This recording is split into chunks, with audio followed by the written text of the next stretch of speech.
And welcome to Comic Book School, where we are completely unable to fade in music. But hey, we are here. It's Tuesday night. And of course, as we always say, we own Tuesdays. If it's Tuesday, it is the Comic Book School live show, and we welcome you back. Today is Tuesday, March 2nd, 2022. And if you're a first time creator hoping to get your first exposure to comics publishing, a rising talent building your audience, or an old grizzled pro like me, we welcome you to Comic Book School, where we talk about the craft and business of making comics. My name is Buddy Scalera, and I'm the founder of Comic Book School, a place where people just like you can go to learn about the craft and business of making comics. I'm also a comic book writer and publisher with nearly 30 years in the comic book business. Tonight, I'm joined by my personal hero, Mike Fasolo, who sat next to me at Wizard Magazine and survived the experience and went on to win 3 TV Emmys for television writing. Please welcome Mike Fasolo. Hey, welcome, there Mike he Fasolo. is. Hi, bud. I would, if I had my little button deck, I could have done that quickly and easily. Yep. And just to let you know, it's March 1st, not the 2nd. It is March 1st, 2022. Is it really? It is. Yeah. Is it? Oh, it is. Yeah. That's okay. I see you wrote your script from tomorrow. You know how I hate time travel. I've always, Mike, is for as long as you've known me, had trouble running the calendar. Am I right? Yes. That's never been organization and preparation are not two of your favorite words. That's why we get along so well. Yes, exactly, because I'm the same way. Tonight we have a pretty great show. We will have Mark Irwin from Mad Cave Comics. We'll be talking about job listings. The dog will bark behind me. And we'll have an update on some of the other activities that we have going on. But since we have a limited time with our guest, I would like to welcome my friend and comic book professional, Mark Irwin. Mark, welcome to the show. Hi, Mark. Hi, guys. Thanks for having me. Mark, where does this show find you? Where are you dialing in from?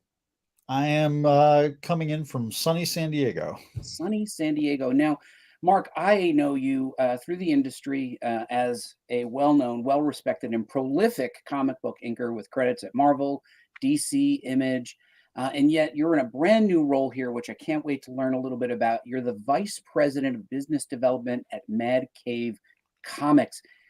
How did you end up here? Wait, let's start from the beginning.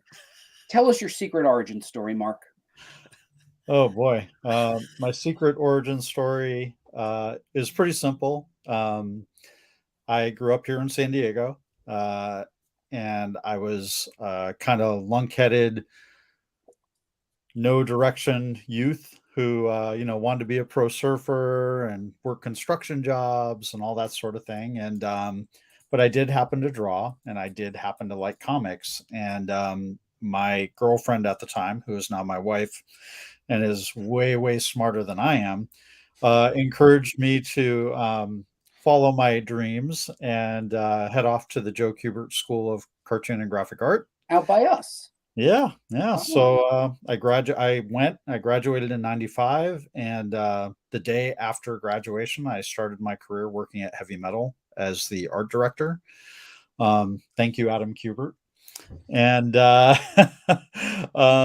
from there, I went to Wildstorm and was an intern in their program that they had there, and then eventually became a full-blown member of the studio.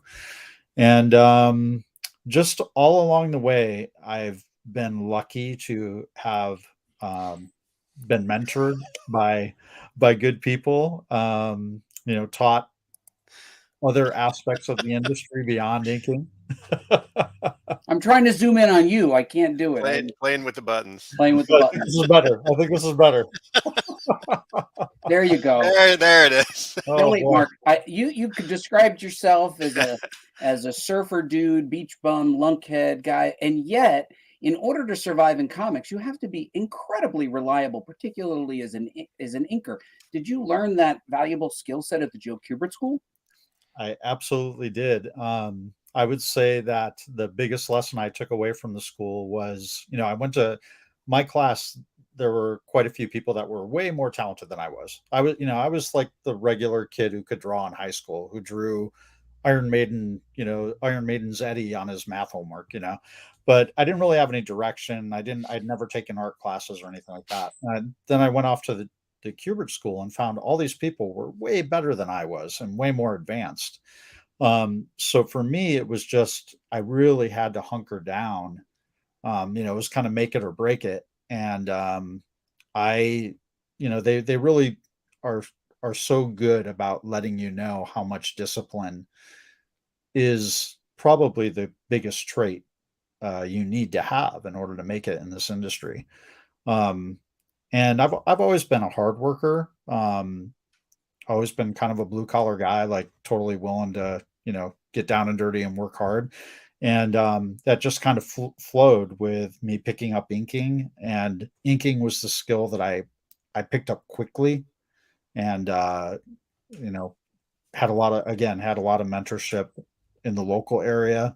I started getting background inking assignments from a lot of local inkers in New Jersey and kind of the tri-state area. And one thing led to another, and I started sending out samples and getting feedback on those samples, and things just worked out over time.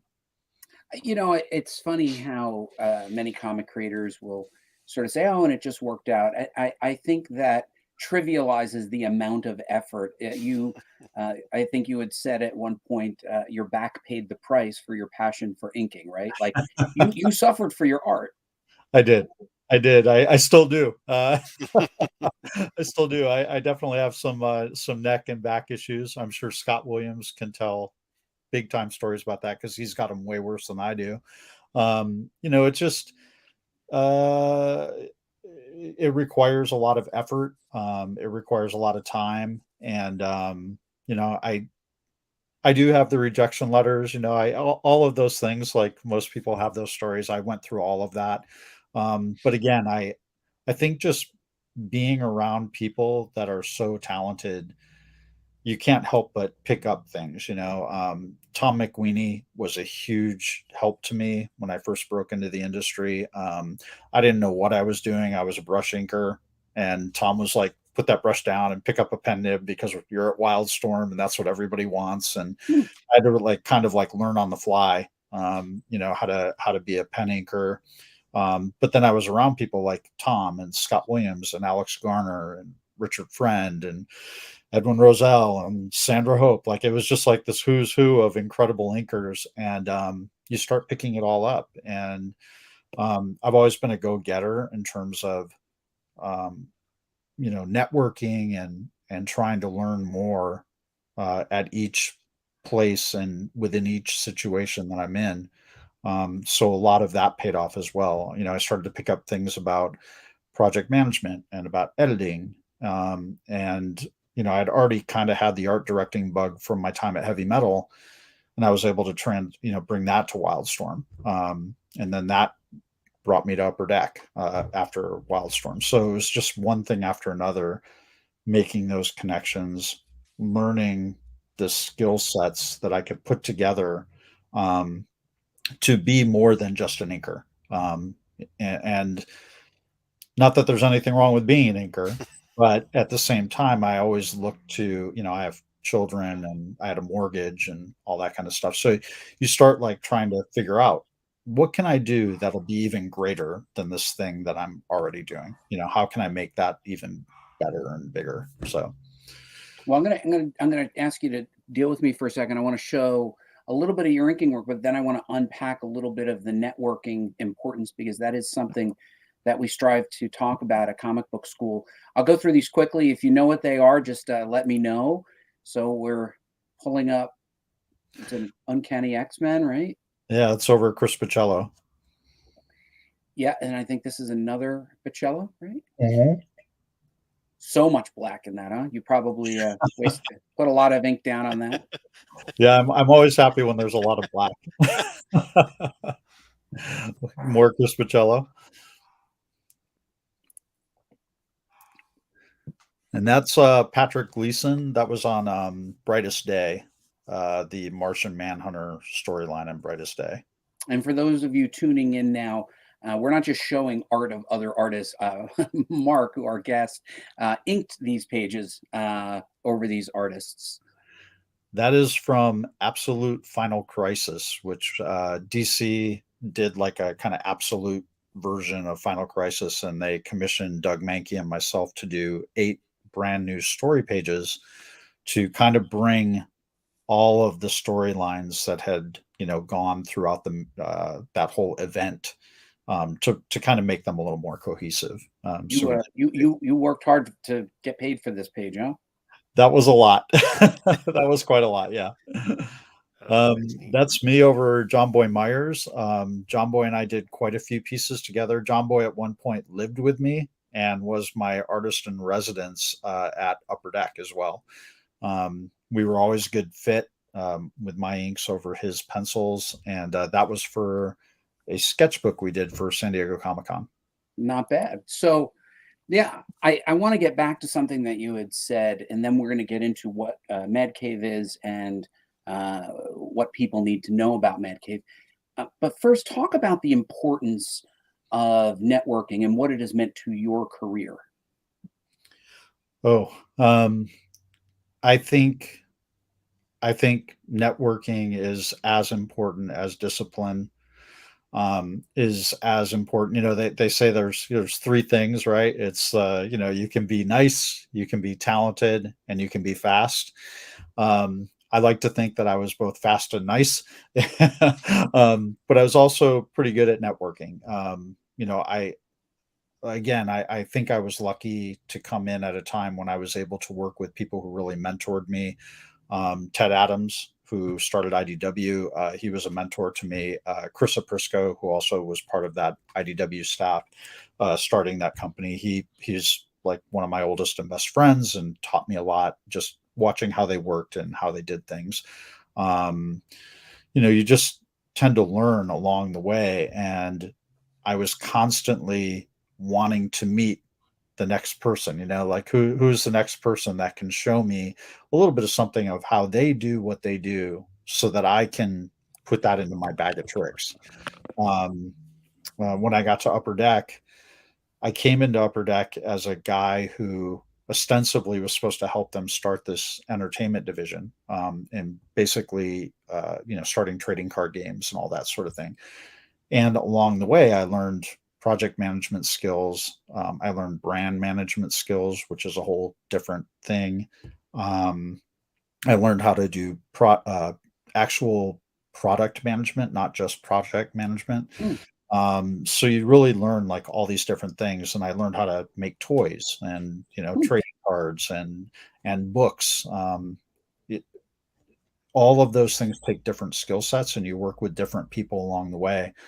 And if you can pick up little bits of how they do their job, it really allows you to be able to not only look at the cohesive whole and manage it, but also be able to speak to each one of those disciplines in a way that you don't come off sounding like a jerk or, somebody who doesn't know what they're talking about.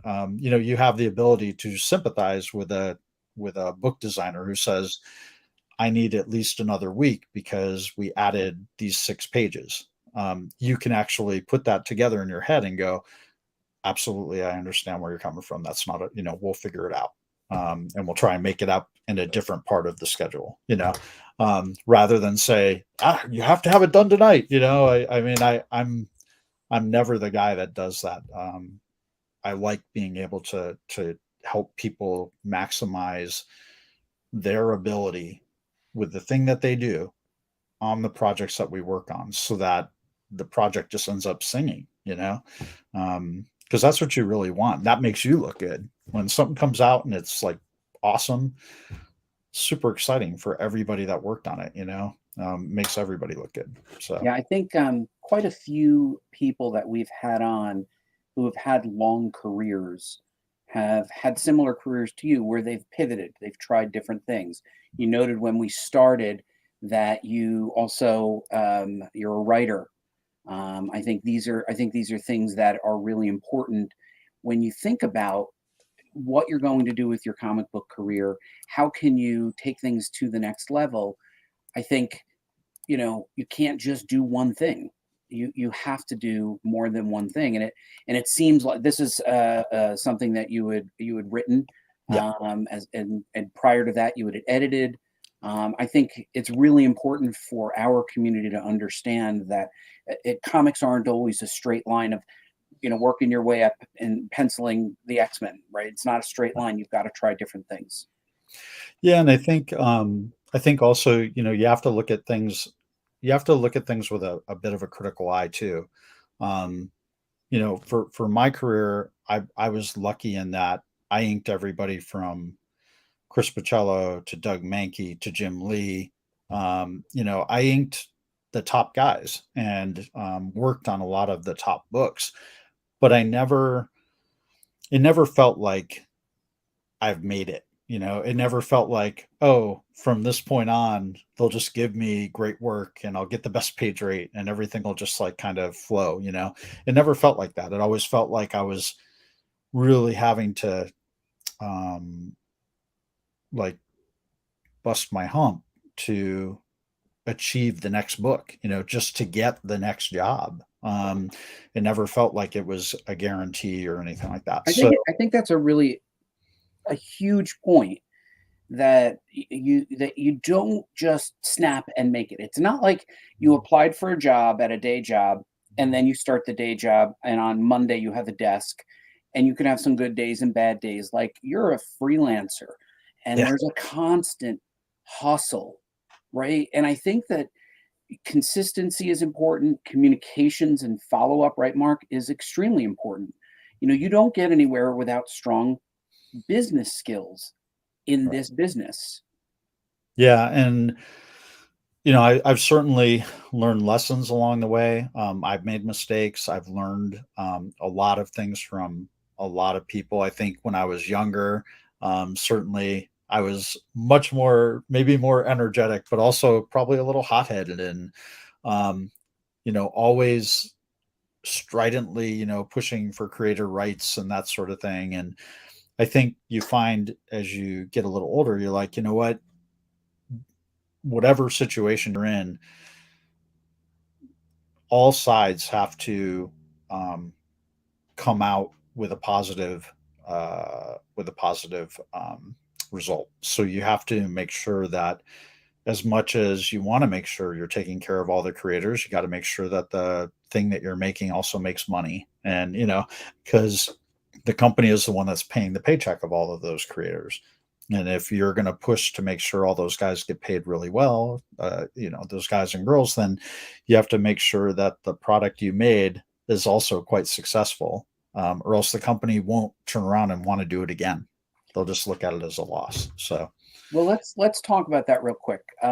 You were recently brought on as the vice president of business development for Mad Cave Comics.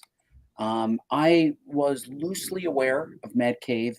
I had seen a couple of promos. It seemed like they were making more noise recently, and more comics were coming out. And then I noticed that they had announced that you were appointed new vice president of business development for Mad Cave Studios. Now, just for context, we had a video that we were going to share, but because of the magic of YouTube, we were unable to share it on YouTube. But the folks at Mad Cave, special thanks to Allison Pond for helping set everything up. You can watch this video right here at Mad Cave Studios on Twitter, and you can play the video there and see a great preview of their work. But Mark, briefly, give me the overview of what Mad Cave is, and then we'll transition into what your role there is. Mad Cave started as a small comic studio that was really put together as a dream for the owner of the company, Mark London.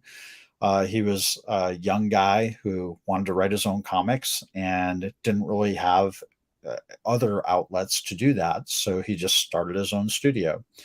Some of those comics actually turned out to garner fans and started to grow. And one thing led to another, and he started growing the company beyond that, creating IPs, bringing in other writers to write them, different art teams, all of that sort of thing. And they're a really great example of an independent comic studio that understands exactly what they want to achieve and are achieving it. And to me, it was really exciting because they're small, but they have huge goals. They really want to do things in a large manner, and a lot of the studio, a lot of the people that work there are just so passionate about every single thing that we put out. It just seemed like such a great team for me to join. And my goal in joining them is to keep growing. We have a lot of big announcements that we'll be making over like the next 6 to 8 months. There's a lot going on at Mad Cave that I can't actually talk about, but I'm very excited to eventually be able to talk about. And a lot of great books. We kind of cover every genre under the Mad Cave banner. We also have a young adult banner called Maverick, and that imprint is kind of geared more toward the book market. And those are even different kinds of stories where you will discover stories that are about you, the reader, within the pages of the Maverick imprint. So if no matter what you're looking for or what type of content you're looking for, Mad Cave is really working hard to make sure that they produce that type of content. And so it's been exciting. It's been a fun ride so far. Yeah, and as you start to focus on the business element of this, I think one of the things that would be of great interest to our community. Now we have writers, we have artists. We were talking even backstage. Dee Alley, who is our producer right now, is a colorist. Rob AnderSin, who's another producer, is a writer. What do they need to know about bringing a project for potential consideration at Mad Cave? And I'm going to open this up because there actually is a talent search page here. Yeah, so once a year, Mad Cave does do a talent search. That talent search has yielded great results. Actually, I believe our not 1 year ago, but maybe 2 year ago, talent search winners are actually the lead creators on our top selling book, which is Wow. Nottingham. So we are always opening that. We do it once a year. It's a big deal for us. Additionally, we are just always open to submission. If you're a creator, no matter what your skill set is, you check us out, send your stuff in. We'll be honest with you. We'll be transparent with you, and we'll kind of see if you fit. For us, it's about fit. It's not always just about talent. Making sure, again, that people have the right discipline, that they're willing to work hard. I mean, it is, comics are hard work. People don't sometimes realize that when they want to break in. No, it's like a marathon. I mean, it is real. It's exhausting, and having written comics, especially on a monthly book, feels like you always have homework. Yeah. What are you doing this weekend? I have homework. What are you doing tonight? I have homework. And if you don't like that feeling of pressure, you can't ever get out of the pressure. Like Right. Mike Fasolo, here he is right here.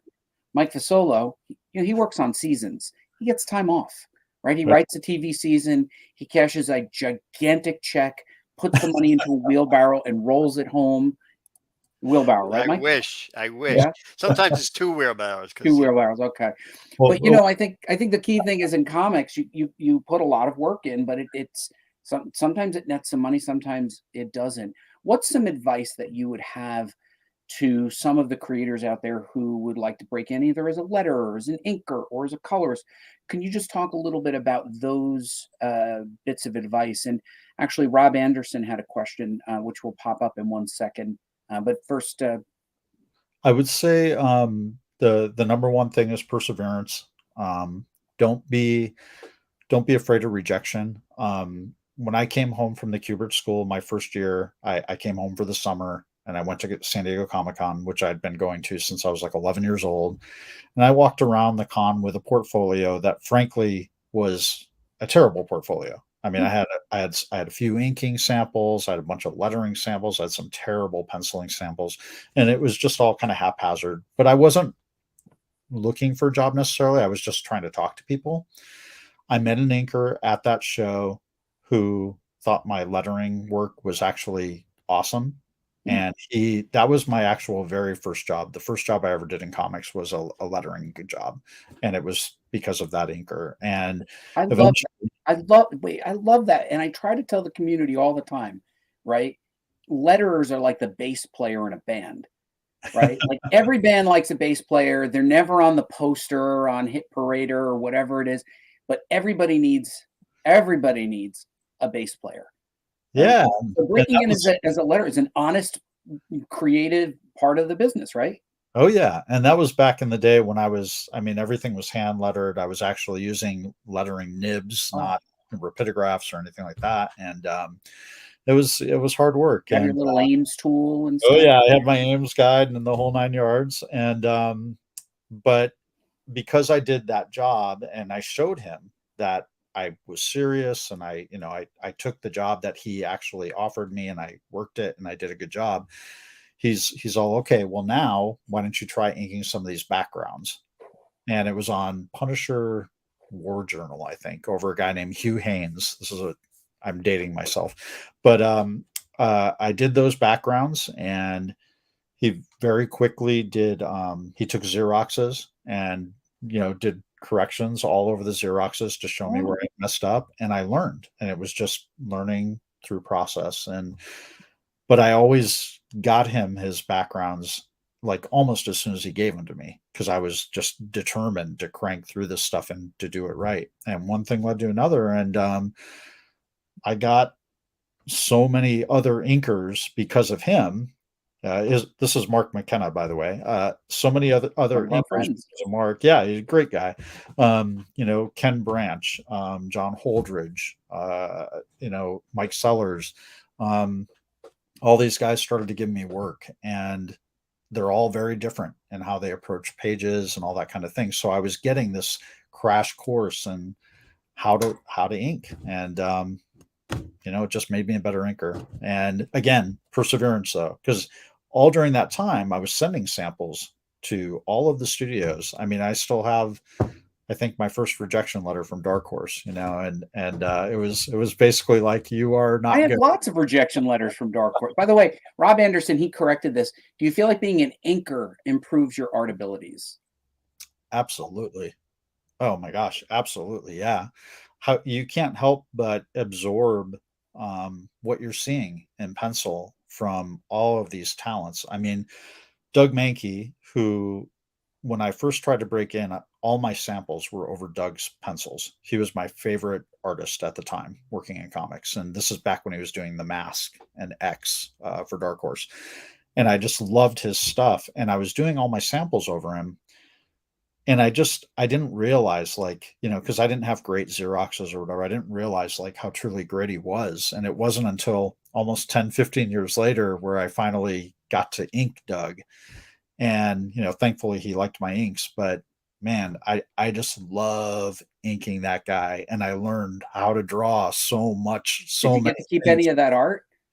Yeah. I have a few pieces here and there. So, So two quick things before we go, because we know that you actually have to get on the road.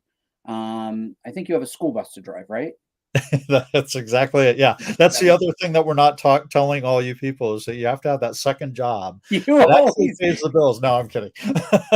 All right. So one of the questions we like to ask all of our guests, particularly the ones that have been in the business a long time, can you talk about one piece of advice that you wish you had received early in your career? Oh, for me personally, I don't know if this is great advice for everybody, but for me personally, I wish that I had been better at work-life balance. Mm. I wish that I'd been perhaps less serious than I was when I first broke in. I think there are friendships that they're still friendships, and they're good friendships, but I think they could have been better friendships if I had been maybe a little less. I was way too serious and way too stressed as a young man. So I do regret some of that, but I think the best advice that I ever got was just, I got a letter from Joe Kubert, a handwritten letter that he sent me when I started as the art director at Upper Deck. Hmm. And, part of me was, I think I always kind of felt like I hadn't made it because I wasn't some superstar inker, or penciler working for Marvel and DC. I had kind of gone in this other direction. And Joe sent me this letter. I still have it. And he just said, "Hey, I just want you to know that I'm watching you and you're doing a great job. And I'm really proud of you." And, like that, when I got that letter, it was like, okay, the sky's the limit. I'm just going to keep going in this path that I'm on, because now I know, not like you said, not everybody has a linear path, and not everybody like walks out being Travis Charest or somebody like that. A lot of us have to are blue collar people that really have to work hard at this craft in order to stay in this industry and to pick up all those other skills that make you valuable within this industry. I think that's great advice. You look at, so I did a little bit of searching and we'll include it in the show notes, but you have quite a lot of credits. And like a lot of working actors on IMDb, like you'll see them on Netflix, you'll pull up something on IMDb, you'll click through, you'll be like, oh, that person looks familiar. And they have a career, right? And you don't realize that these people have a career because you think mostly about the superstars. Hold on. Like Mike, right? Like a true Of course, like Mike, yeah. right. But when you look at the majority of the people, the talent who are working in comics, we are just working people. And yeah, we all want to be the top person.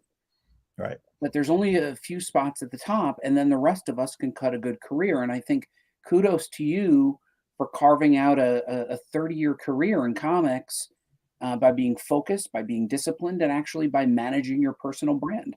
Mark, I have to admit, like we met only a couple years ago at a couple of New York Comic Cons ago, but I wasn't familiar with you. I asked around, and I universally got this feedback. Yeah, Mark's a great guy.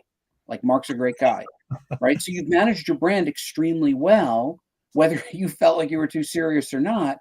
No one was like, oh, this guy, he's a flake. He misses deadlines, right? It's a small industry. We talk. So I was surprised I hadn't heard your name. But then when I looked at all your credits, I was like, wow, this is a real working pro. Well, I think, again, credit to Joe and the school. I never missed a deadline. So, I always cared about that. And, I think when you do that, when you're competent, maybe I'm not a great inker, but I was pretty competent. And I think editors do appreciate that. They know that you're reliable. They know that they can come to you and say, hey, I know I'm hitting you at the wrong time, but I have like 7 pages and I need them in like 2 days. Can you do it? Yep, no problem. Send them to me. And I would do that, and I'd always get it done.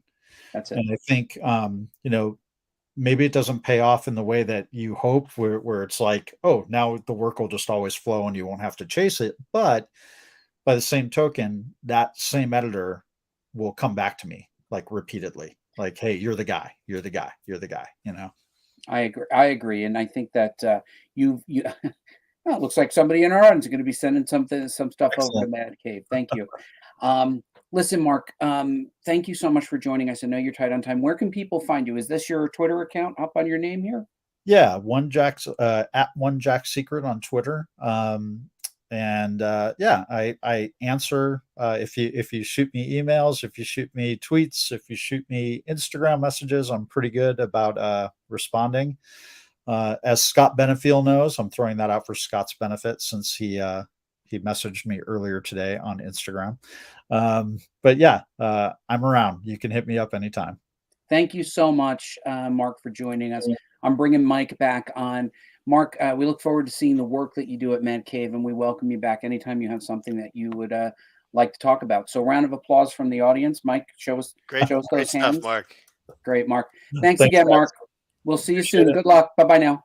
Hey, that was a nice guy, huh? That was great. He had some good info too. I have to tell you, it really strikes me recently as I'm watching all of these shows on Netflix that there's a lot of working talent out there that are not in Entertainment Weekly or being featured in magazines or don't have 10 million followers on social media, but they are working constantly. And I think that's like Mark, right? He's had a 30-year career. Yeah. Driving school buses.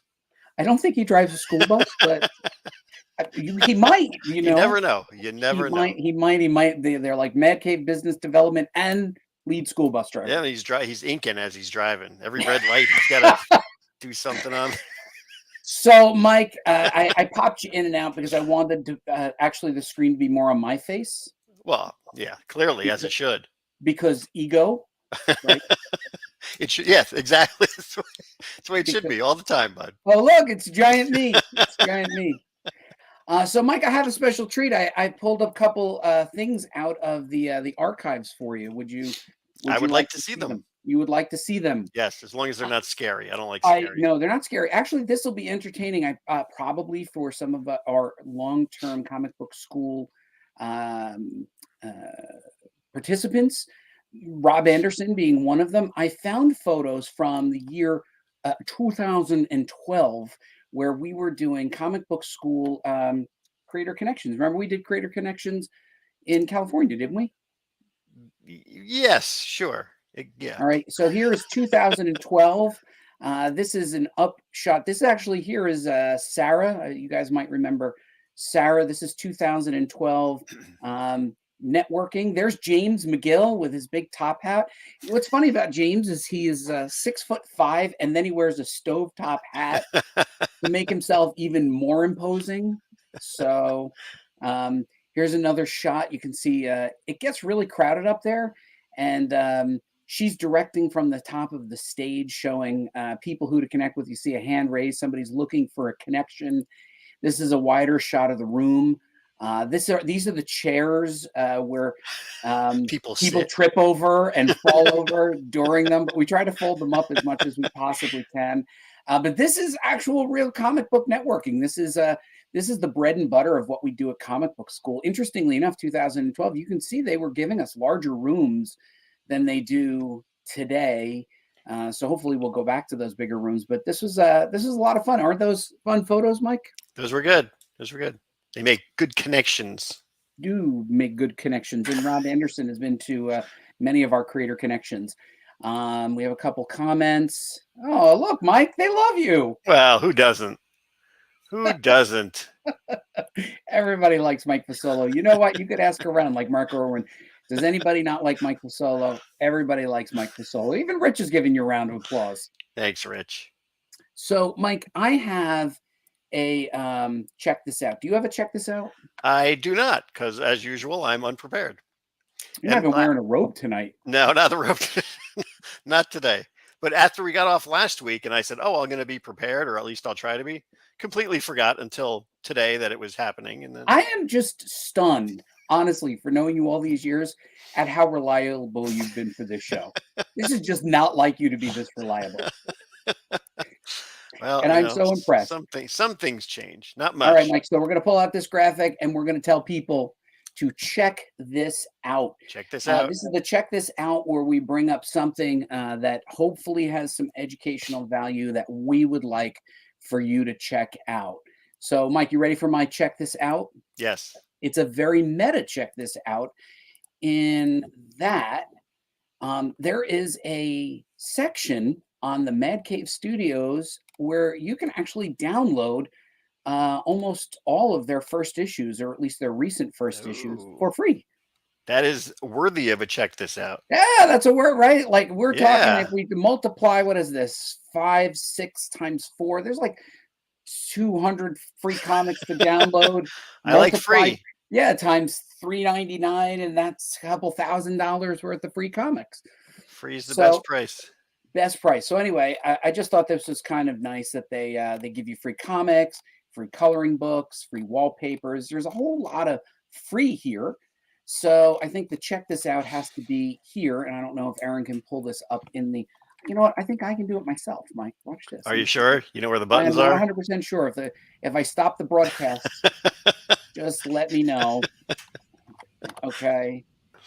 Oh, and see, Aaron liked the free comics. Oh, everybody likes free. Everybody likes the free comics, right? And then what is it? Aaron said I got good at finding the graphics. There you go. Not bad. Not bad. Mm-hmm. Mm-hmm. You're doing good. And that's it, Mike. That's it for the show. Okay. Well, see you then. Bye. So we will have some future guests. We have some videos. And Aaron and I have been processing some comic book school, not comic book school. What a Freudian slip. Comics Vision video clips. Really? From the archives. Oh, boy. So people should tune in. Oh, one more thing. I almost forgot. This is really important, actually. So in our message boards, Mike, free comics is free and free food is the dream. I agree, Andy Siebert. Yeah. Andy Siebert. Okay. You guys know that in the comic book school section, we have a section for paid work. I found this tonight.